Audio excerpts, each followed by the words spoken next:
We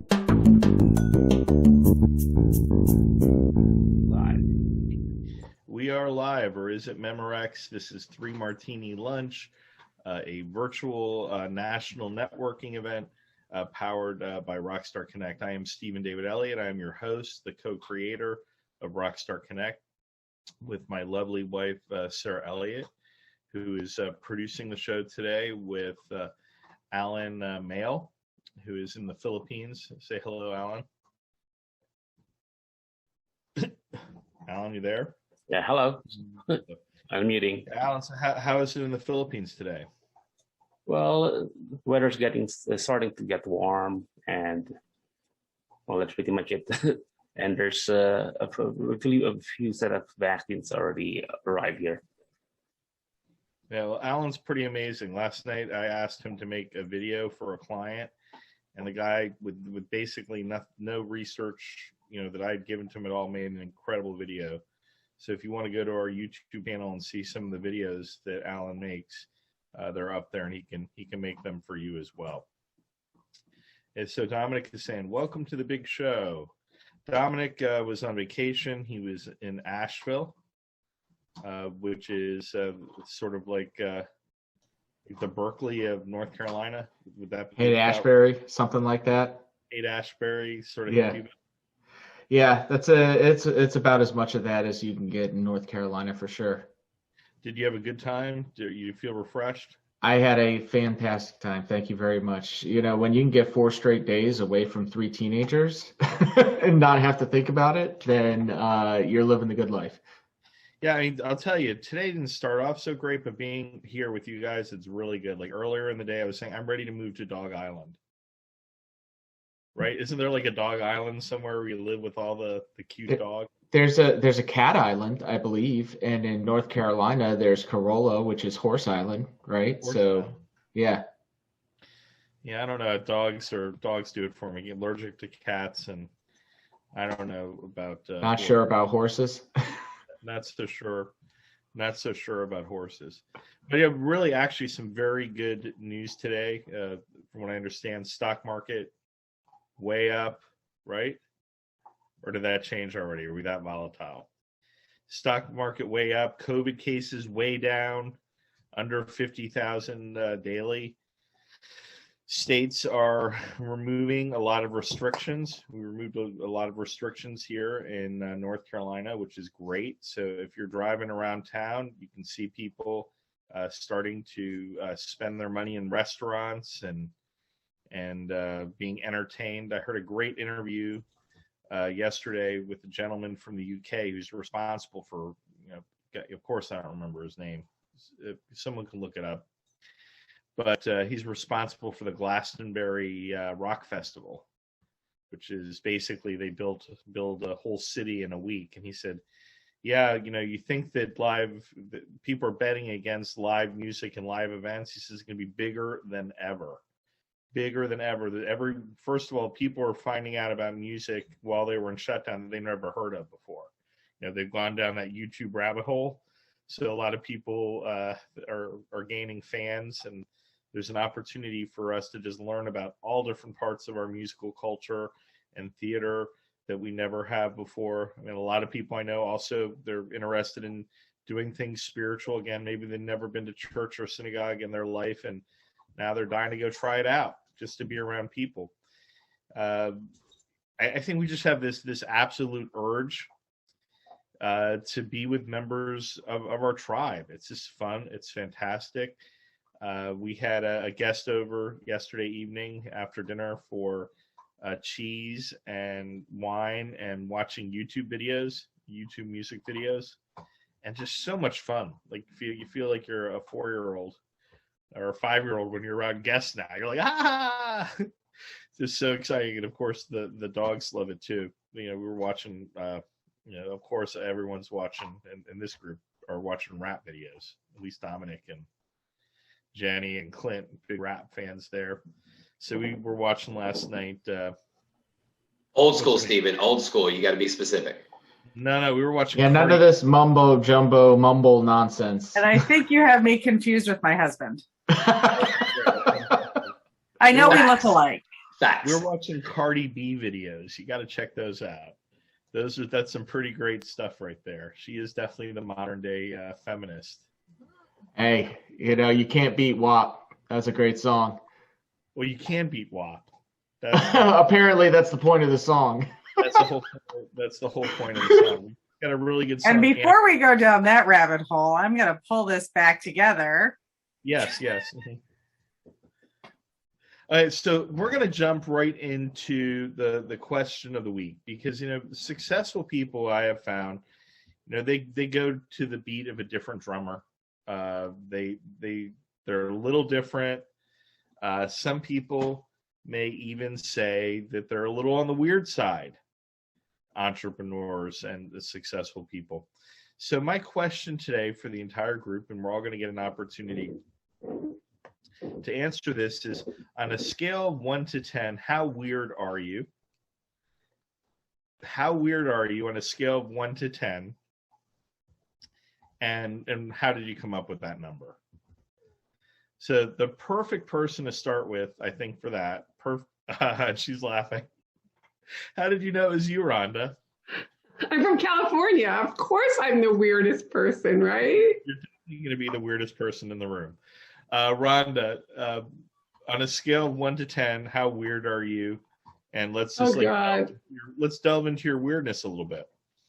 Okay, so I probably say a 6 or a 7 on the weird scale. I'm pretty high up there. I'll never forget when I first moved to California, my brother-in-law said, "You are a perfect fit because California is a land of fruits and nuts, and you are as nutty and crazy."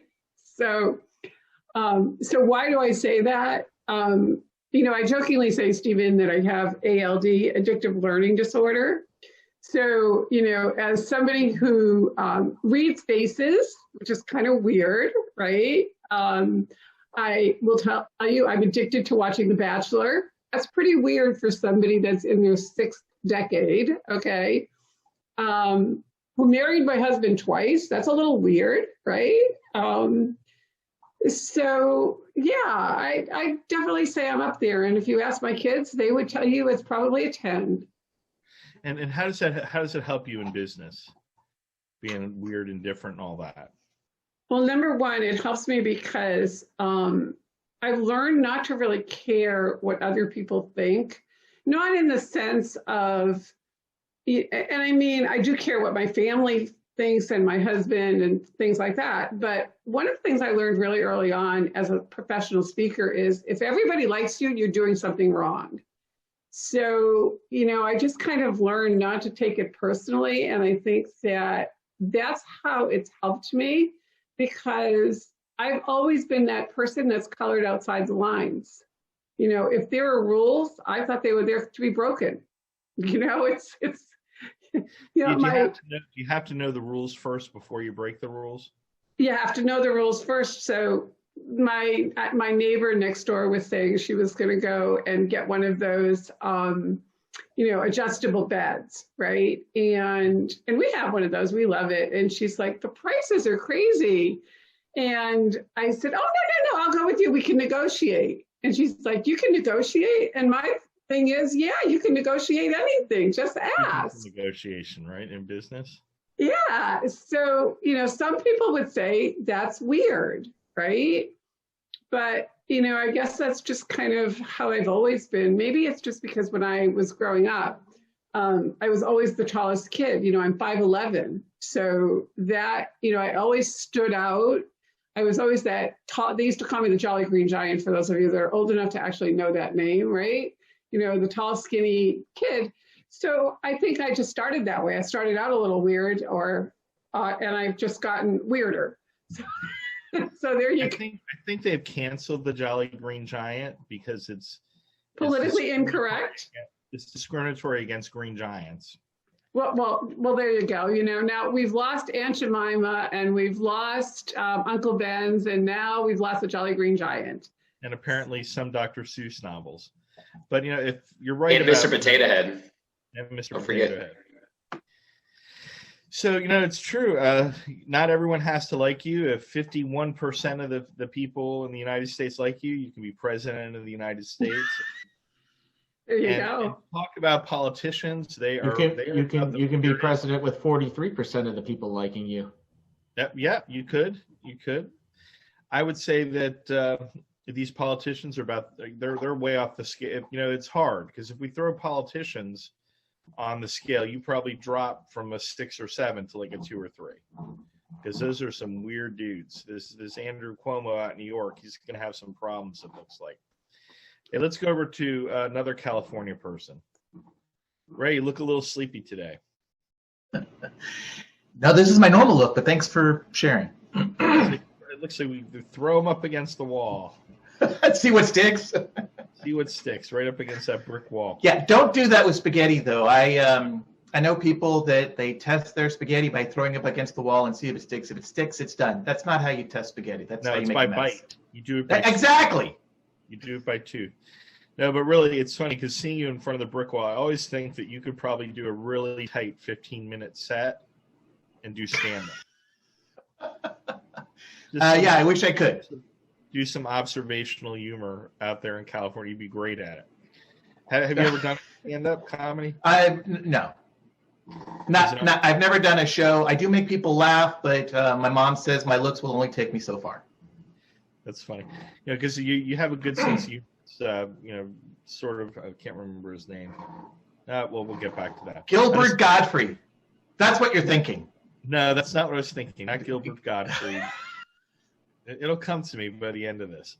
Okay. Hey, so, No, Ray was correct. What was that? Ray was correct.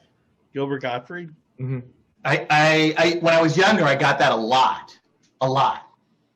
Yeah, we went to one of the things we got to do because we had no curfew or less restrictions here is we went over to 42nd Street Oyster Bar after a live in-person Rockstar Connect event last week in downtown Raleigh, where there were, I'll say there was 50 attendees, but there was probably 35 attendees.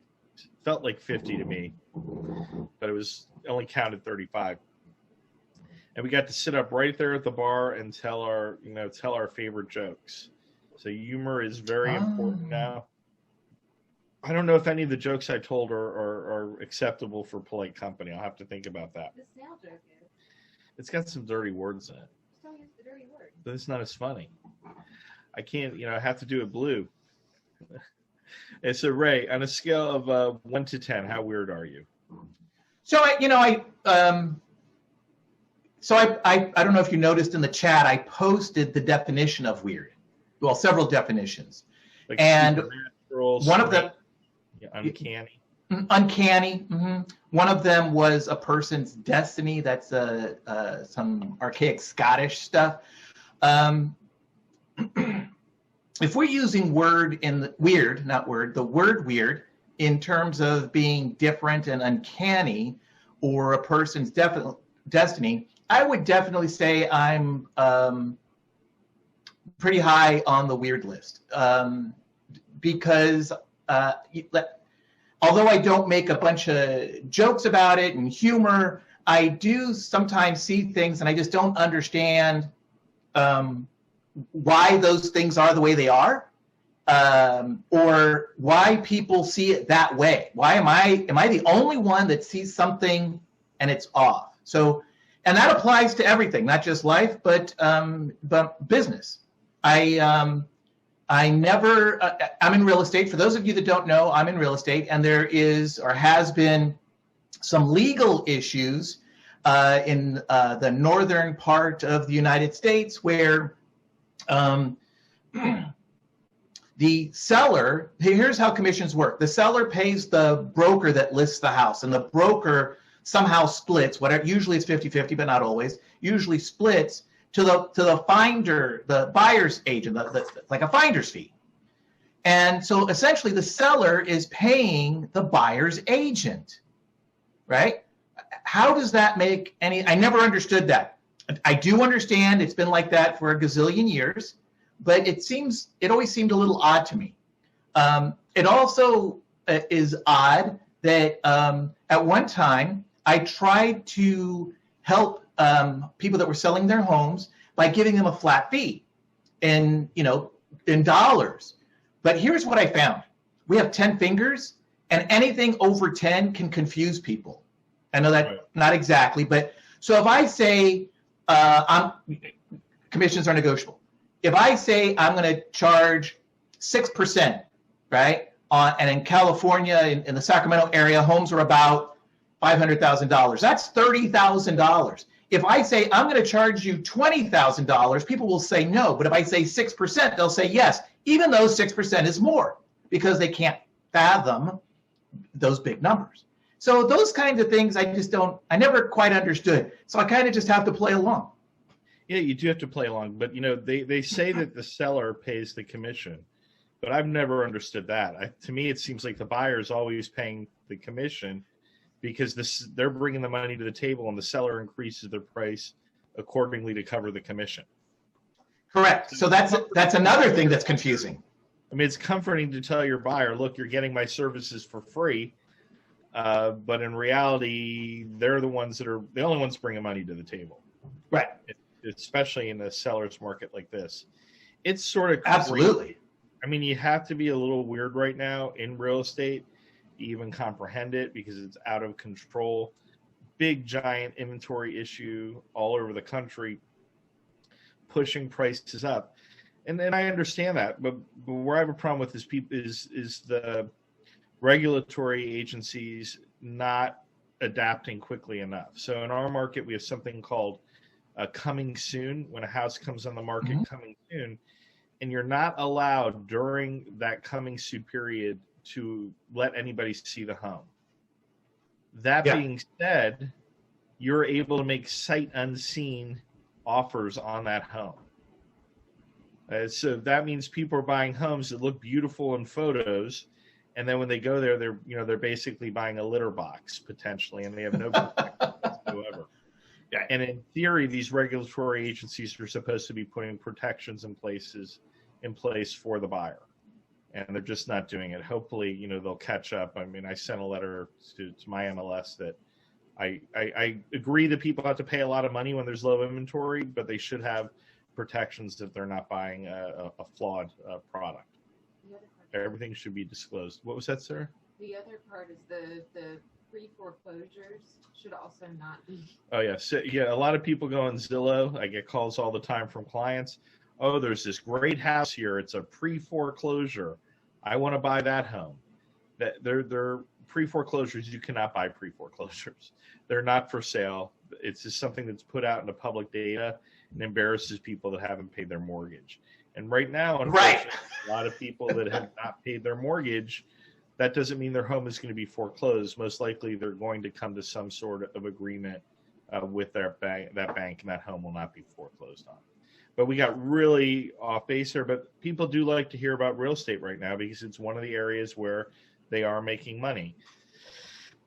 That and Bitcoin. And I have to tell you, that's one of the things. So if, I made a post this week on Facebook, Domenic, take a drink. I made a post this week on Facebook, a pro tip that if you're a middle-aged man and a woman sends you a friend's request in their 20s in their bikinis, that is a fake friend request. I would venture to say if you get any friend requests from people that are saying they are a Bitcoin authority, I have a feeling that's a fake one too, because I'm getting a lot of those lately. Are you guys getting a lot of Bitcoin mining friend requests? Unless it's Adam, I don't pay attention. Unless it's Adam, no, I'm getting them all the time. Bitcoin, Forex, sort of risky investment sort of thing. Send me a wire. Oh, good, Jennifer joined us. Let's go over to Katie. What? Ready? Are you ready? I just want to hear what you're going to say. On a scale of 1 to 10, how weird are you? I mean, I'm definitely. Why do you say that? What? And why do you say that number? Well, I mean, I'm definitely pretty high on the scale, I think. I mean, even more of my personality that probably professionally not everyone knows is, I mean, the way I describe myself is I have the personality of a 14-year-old boy. I am totally crude, and my friends constantly are like, what is wrong with you? You are so weird, and always are laughing at the ridiculous things I say or the jokes I make or I I'm super immature. But I think, the way it serves me well is because I am really lighthearted. I don't take things too seriously. And, when I was a teacher, I remember my principal saying, the best and worst thing about me as a teacher is you are always the same person. Not that I was making inappropriate jokes in the classroom of first graders, but it's just that like overall sense of who I am is just I'm always the same. And so I don't put on like an overly stiff professional front. I mean, not that I'm not professional in situations, but I don't change my wording to sound that scripted, super, my emails are normal. They're not that you to decipher between all those professional big words. And I'm always the same person. I mean, I would say there's, I've dealt with, you professionally for several years now. No fakeness there. No. Completely transparent. I laugh at myself. I make jokes in networking groups, and I think people get caught off guard, but in a good way, and laugh. So like, oh, you're being a real person, and it serves. I think that benefits me because people know I am genuine, and I am just always me. Yeah, I mean, I think that's important for those of us that are hosts of networking events, and there's a few of us here on the panel today. It's like some people come and are just so nervous and they're so serious, and they literally think they're going to come there and they're going to get like their next business deal 100%. And that's what it's about. But it's really about being around other people similar to yourself that are out there hustling. Yeah. That have those same experiences that you have, being with your tribe. So you're with people that understand your weirdness. Yeah. Like my biggest thing is like, I be super weird, but in the good way is like kind of how I like to describe it. Like not weird in the weird way, but weird in the good way. If and I feel like you have to all know exactly what I mean. Like weird in the good way, not creepy weird or not weird where everyone feels like just awkwardly laughs and doesn't know how to take it, but weird in the like I can relate to how you're thinking and I can't believe you just said it because we're all thinking it, but no one would say it but you.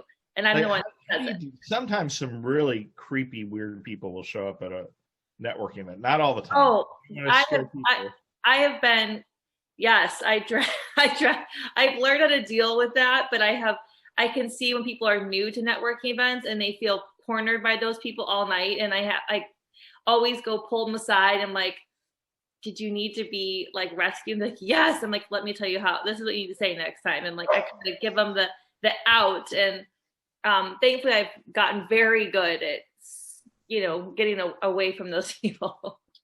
Yeah. And networking events, like in life. Networking tip. Like, so people talk about bringing a wing person with you to a networking event. And that wing person is not to get you introduced to people.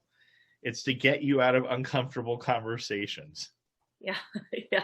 Like, I'm going to give you a signal and come up and pull me away from this very unusual, weird person. Yeah. So that's one of the reasons why you need it. Hey, great. Okay, so Jenny, we're going to come to Jenny. She's probably like a 1, no weirdness. Oh my God. You've met me, right?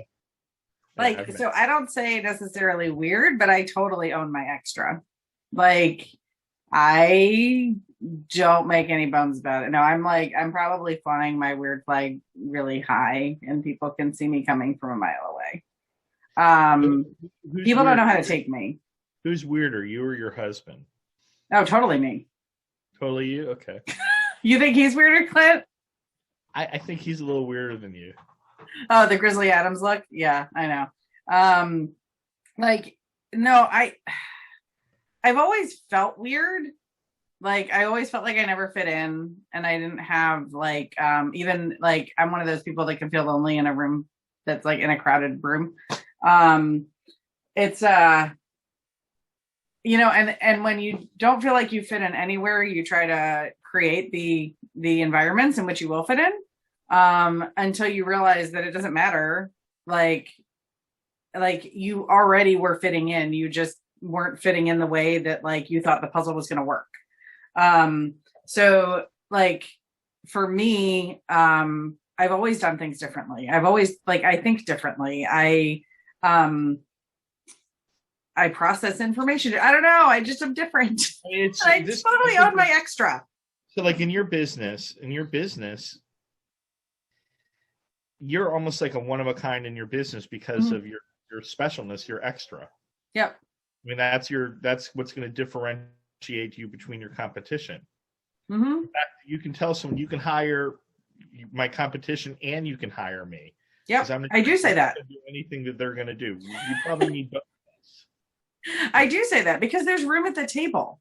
Y'all, there is more than enough room at the table. And I think that's really what sets me apart in a lot of ways. Like I actually had a conversation with somebody recently because I had said something where like, there's room at the table, right? Like they can work with me and then they can work with you and it's everything. And they took issue with that. And they were like, well, no, they don't need to work with you before they work with me. And I was like, cool. If we're going to be like that, now I know. I'm still not going to change the way I do I'm not going to change my way, but now I'm aware. Thank you. And knowing is half the battle. When did you become aware that being different was an advantage to you? Was that in high school, in college? Oh God, no. No. It like took me being it took learning how to adult to embrace that being different was, and it took having positive mentors and people. Like I had to be in the right place and have the right feedback to hear. And even now, like there's still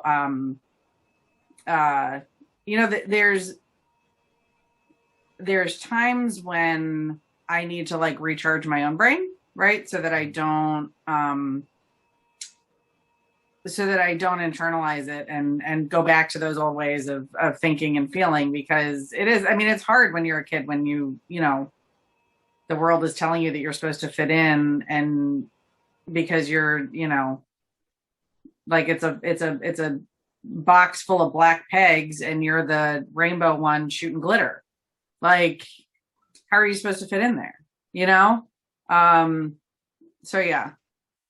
And trying to fit in, it's just, I think we do. I mean, I think I tried to fit in up through college, and then I just realized it was impossible, and started to recognize the complete value of someone being completely different. Alan, I know you're recording this, but maybe we can. There's definitely some good information on this panel. I'd love to see some small videos from it.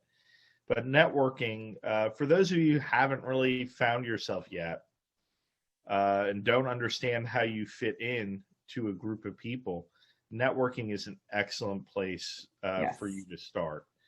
The modern day networking event is different than anything you've seen in history of business. It's extremely inclusive. People are diverse. And then even if you're like, okay, we're talking about, weirdness on the scale of 1 to 10. I mean, you can handle someone who's 10, but there are people out there that are 20s and 25s. And if those people come to a networking event, generally the reaction of the people at the networking event is, how can I take this person aside and help them get closer to 10? Right? I would agree with that. I would absolutely agree with that. Not rejecting them, but like, how can we help you? Or, how can we bring you into the fold? How can we bring you into the fold? What's that part of your weirdness that everyone needs? Like, what's your special skill set? You have to learn how to leverage your weird. Right. And once you learn how to leverage your weird, then, it becomes a lot easier to just accept. Well, I'm really glad that Norma's on the call today, because she helps people deal with, their authentic self, their authentic, weird, crazy, happy self, and embrace it. And Domenic is very, very good at this. He's very good at not only embracing his own weirdness, but helping other people with their weirdness in an industry where people didn't necessarily value weirdness. I mean, you're not your father's financial advisor, correct? He was, until he retired. Well, I mean, you're not like someone's dad doing financial advising. Right, of course. And I will say, I thought before this weekend that I was pretty weird, and then I went to Asheville and I changed my opinion. So I'm pretty normal, I guess. But For my industry, yeah, I'm pretty unusual, right? I don't play golf. I play disc golf. I don't, spend a lot of time, tracking down CPAs. I spend my time networking and getting to, meet as many entrepreneurs as I can. I don't spend my time going after, and trying to find high dollar physicians. I look for entrepreneurs. Why? Because those are the people that I'm interested in working with, because those are the people that I connect with the best. So I guess you just have to, like you said, connect with your authentic self and figure out where you fit in the industry that you choose to work. Well, it's like with your clients, your entrepreneur clients. A lot of them probably have never met a financial advisor before because they probably thought they were too weird to have one. Or they felt like, the financial advisor didn't necessarily understand what their objectives were and understand how an entrepreneur sees money and investments. They see it more or less, why would you start a business? Why would you do this when you could put, X amount of dollars into your 401k or your IRA for the next 40 years and then retire comfortably, earning 10% on your investments, where an entrepreneur looks at it and goes, I could spend, the same amount of money and put it into myself in my business and earn 100% rate of return year after year as I grow my business and do exponentially better than if I just allowed you to take my money and investment.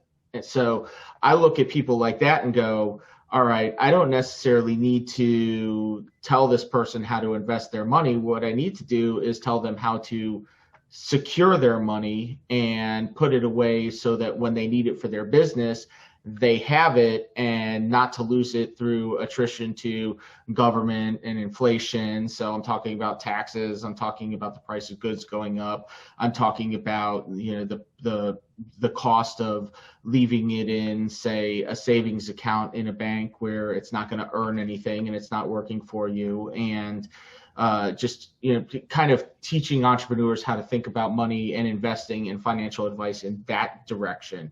As far as the person that's going to tell them in their business about their finances, that's what I leave up to the fractional CFOs of our group that come in here and talk about those things. I talk about conversations that they wouldn't normally have with a financial person. Right, and also that you mentioned retirement. For some entrepreneurs, that's not even a word in their language. No, they don't. About the business they're going to start when they're 82 years old. Right, exactly. Being an entrepreneur is what they love to do. So yeah, and a lot of people do actually, when they get to retirement, choose to start a business because they went the safe play the entire time and they've had this thing that they've always wanted to do. And that could be, they waited till retirement to start their business. They waited till retirement to do what Katie's doing now, which is start a nonprofit or work with nonprofits. They wait all that time to get into their passion, and they become much more excited about the life they're leading in retirement and the work that they're doing than the work that they were doing when they were working, right? So I think as entrepreneurs, we just skip the part that we wait until retirement to start doing the things that we're really passionate about. We do it now.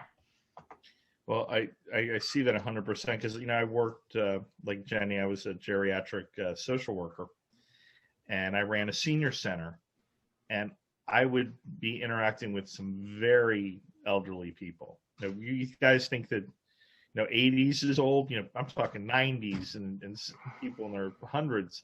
And one of the common themes was regret, that they had things that they had wanted to do in their life. And many of them said they were waiting until they retired, but by the time they got that far, they didn't know how to do it.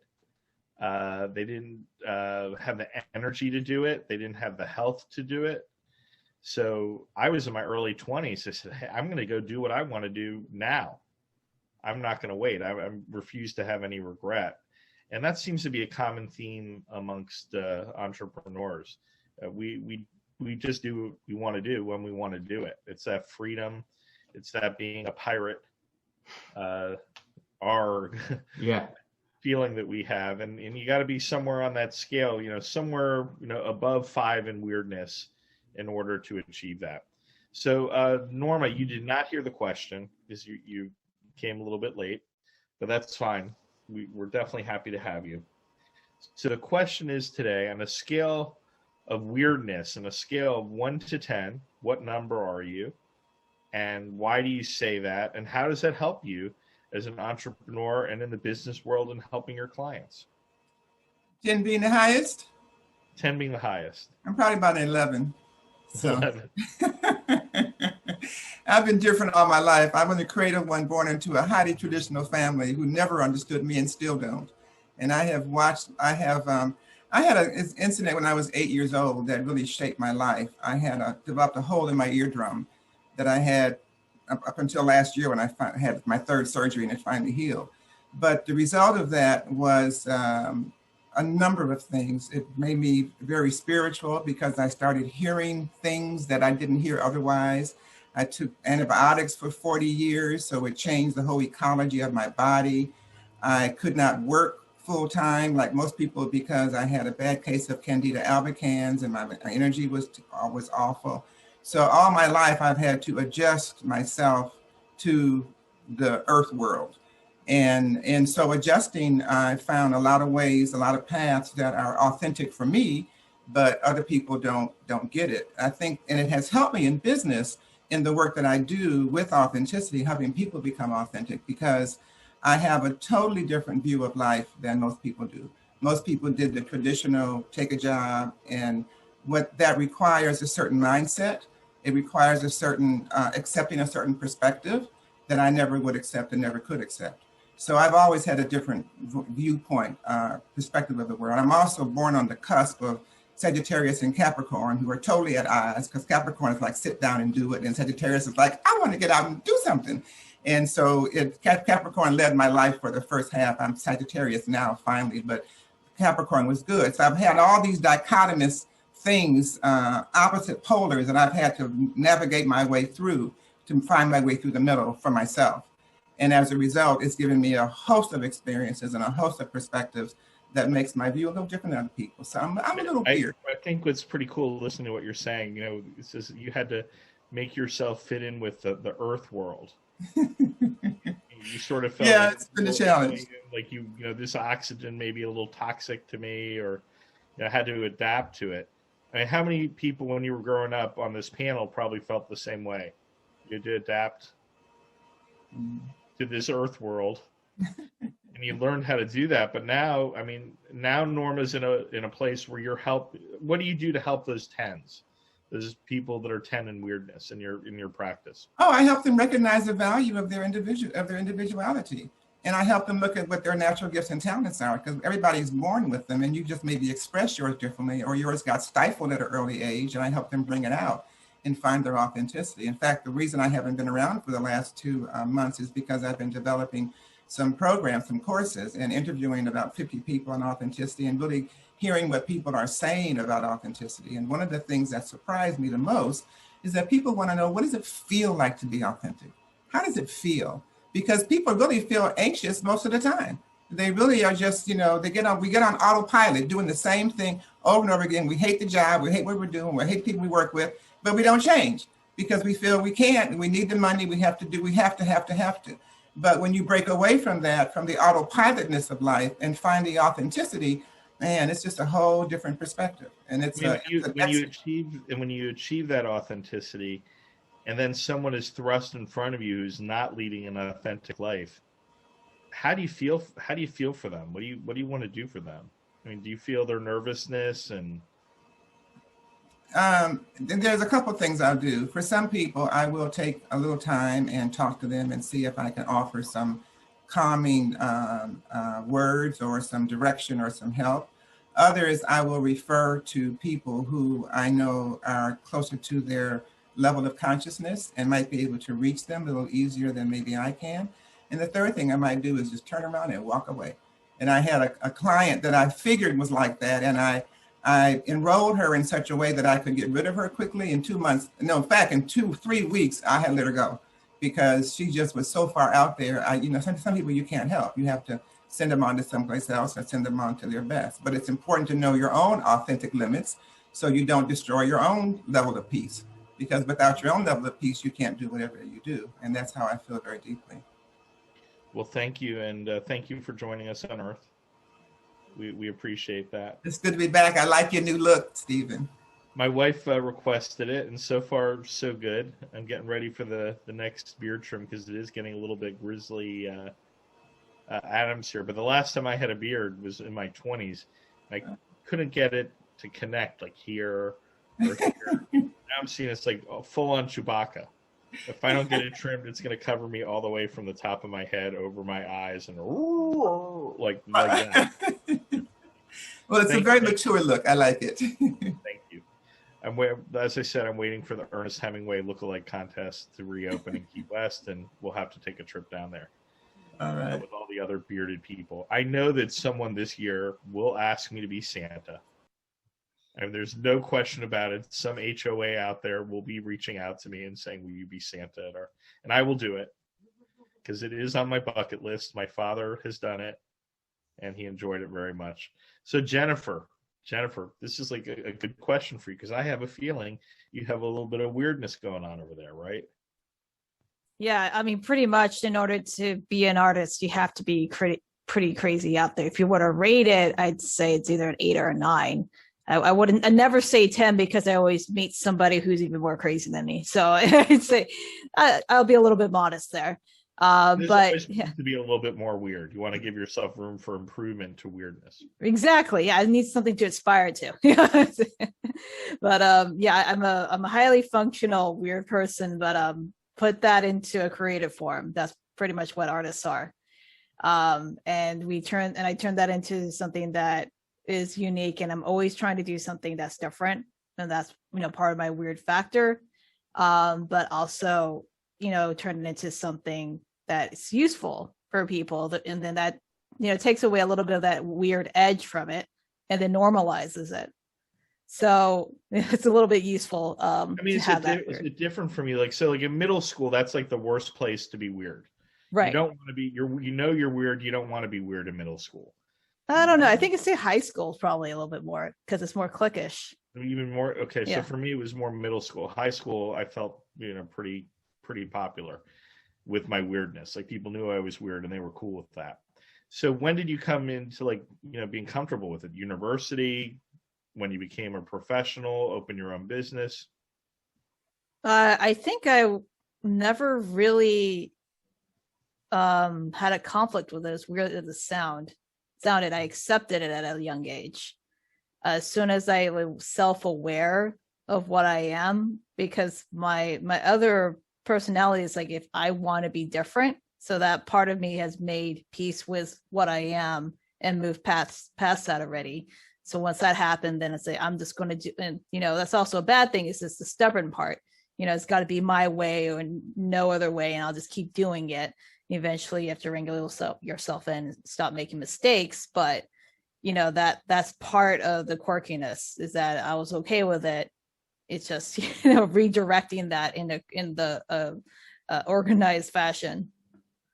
I mean, I think you got to advocate for yourself and let people know what your talents are, especially if you're artistic, and artistic is not just pen to paper. As many entrepreneurs, the way they conduct their business is extremely creative. Domenic told you how he deals with his clients. It makes me think of like Alan. Alan, we've been working together close to 5 years now. When Alan had been working for me, or with me rather, for about 6 months, he goes, we had a meeting and he said, I got to tell you, I'm extremely overqualified for this job, and you are underutilizing me. Like how many employees do that? Say that, most people just don't want to do work. He's like, I can do so much more work and so much more creative things. And I found out that he was a music composer, and he knew graphic design, and he was a marketing guru and could create videos and all of these great things that came from, him being somewhere on that spectrum of weirdness. And if I had not known that, and he had not brought that to my attention, probably our relationship wouldn't have been that long, because he would have been doing data entry and got bored with it after a few months and left. But because he was willing to come out there and flaunt his, whatever his talents are, we've had a great relationship since then. And, thank God for Alan. So if you don't know Alan, you should meet Alan. A lot of our rock stars know Alan. He never shows his face, though. We don't know if he has one. Hey, Diego, on a scale of 1 to 10, how weird are you? I mean, you're a pretty normal guy. What do you like, a 4 or 5 in weirdness? Or 3? I'm Austin weird. Austin, that's pretty weird. That's not Asheville weird. That's pretty weird. So here's the thing about weird. Anybody who's in sales is weird. And here's the reason I know that, because the majority of the world are not in sales. So if you're in sales, and if you're real estate sales, you're even more weird. So, and if you're in commercial real estate sales, well, I'll let the residential agents on this in this group speak to how weird commercial already is. It's the wild, wild west. So, but I'll tell you that the thing about being weird, and I really like Norma's comments about being authentic. This was something that was taught to me by a 14-year-old girl, nonetheless, which for the ladies in the group, I think you'll appreciate how unique this is. She shared with me a quote at the age of 14. She said, it wasn't her quote, but she shared this with me. It was something along the lines of, embrace your inner dorkness because it takes too much work to be cool. Imagine a 14-year-old girl coming up with that. And I say that because I coached her in soccer. It was an extraordinarily mature comment, which brought me to another quote that I really love. And that is, you spend the first part of your life trying to figure out what it means to be cool. Then the next part of your life trying to show everyone how you're cool. And then the last part of your life, you figure out you really don't care what people think if you're cool or not. So am I weird? If you think I am, great. If you don't think I am, fine. I don't care. I know who I am. And I'm good with it. Well, I'd have to say, if you are in real estate, you probably are weird, because I have met a lot of real estate agents, and if they are not weird, they probably are not very successful in real estate sales. They may be good in management, probably not, but they are some very weird agents out there. But back to those 14-year-olds. 14-year-olds, that's Generation Z. And I think Generation Z has a lot of challenges now. Who's had a childhood like this? We haven't. None of us have. And they have embraced their inner dorkness. They're just very different. I mean, it's like when I was a kid, if my parents, wanted to incentivize me, they could do it with a name brand piece of clothing, or offer to buy me a car, or something along those lines. It just doesn't. Gen Z just doesn't care. It's rejected materialism. The great thing about this 14-year-old is actually she's probably about 31 now. So this was something that was said to me by what would have been a millennial. A millennial. No. Actually, they would be a millennial. Correct. So it's just. I love the fact that, I can learn something from a 14-year-old. I can learn something from anyone in this group. Weirdness is accepting the fact that you don't know everything and you're willing to embrace it from wherever it comes. Well, sort of it is like, when I was working with the elderly, what I found was that everyone is really children. I'm a child. You're a child. You're not too different at 80 years old as, because I taught simultaneously. I taught like 7-year-olds and 8-year-olds, teenagers, people in their 20s, and the elderly. They were all very, very similar. Their outer appearances were different. They've had more experience, but we were all just sort of kids in dress up. And isn't it Ray Berry? Who wrote the book that said everything you learned in kindergarten, or everything you need to know in life you learned in kindergarten? Oh God, he was so big in the 90s. I can't remember what his name was, but yeah, pretty much. And it's just a matter of just refining it. Clint, how do you want to do this? Are you 10? Are you at 12? Or Man, like personally, I'm a pretty normal person. I think Jenny said it's all about perspective. In my job, in my industry, I'm probably pretty weird because I don't work the same way that a lot of people do. The industry that I'm in is normally like a bulldoggy type salesperson, and everybody here knows that doesn't work anymore. And it might have worked in the past, but it definitely doesn't work anymore. And I get business through networking. I get it through you lovely people and everybody that I've met through you guys. And so it's not that, my industry looks at me as weird, but to me, it's normal. I mean, I'm an extreme extrovert, and I'm a lot like Katie in the aspect is I'm the same person, no matter if it's business or it's personal. I'm the same guy. I don't talk to you guys any differently than I talk to my 18-year-old daughter. So it's just one of those things, man. It's like, I don't think I'm weird, but maybe that's me being weird. Maybe that's the weird part of it. Right. and also like Diego, I don't really care. So I'm too old for that at this point. So it doesn't really matter to me anymore. Okay. Well, the book, I Learned Everything in Kindergarten. Is that the title of it? Everything I Need to Know I Learned in Kindergarten. Robert Fulghum. He was the one who wrote that, for those of you who want to go on Amazon and look at it. So we're coming up at the end of the program. It's like I said, we had great news today. COVID cases are going down. There's going to be some normalcy on the horizon. If we have some really good weather, I think people are going to be traveling and enjoying themselves. I think we're going to try to get away with this weekend. Who's ready for some normalcy? Yeah, no more of this new normal. Let's go back to the old normal where we can be our full-on 10 weird selves. Hey, Stephen, can I say something? The event the other day at Tobacco Road, I thought was a huge success. And so I just wanted to mention that and give you guys props as a company, and Mr. Mock Roberts props for pulling it off again. So it was a good time, and it was great to see people face to face. Well, we have a live event tomorrow we have a live event tomorrow in Clayton, North Carolina, 6 o'clock to 8 o'clock. Anyone who can make it. Rhonda, if you jump on a plane right now, you could probably be there. Is that at rush hour? Norma. I mean, this is really. I'm still waiting for my shot, Stephen. I'm not going anywhere until I get my shot. So we're good. Okay, I mean, I can arrange for a shot for you. I know people. I've got shots. I want the Johnson I got lots Johnson. of shots. Just so you know, I want the one shot. Okay, the Johnson & Johnson. The one shot. That's good. With that one, I understand your arm doesn't fall off. So that's a good. Hey, Stephen, is that at rush hour? It's going to be at rush hour go-karts. And also, we just had someone sign up, talk about, new normal. We have 2 new cities that are coming on for Rockstar Connect.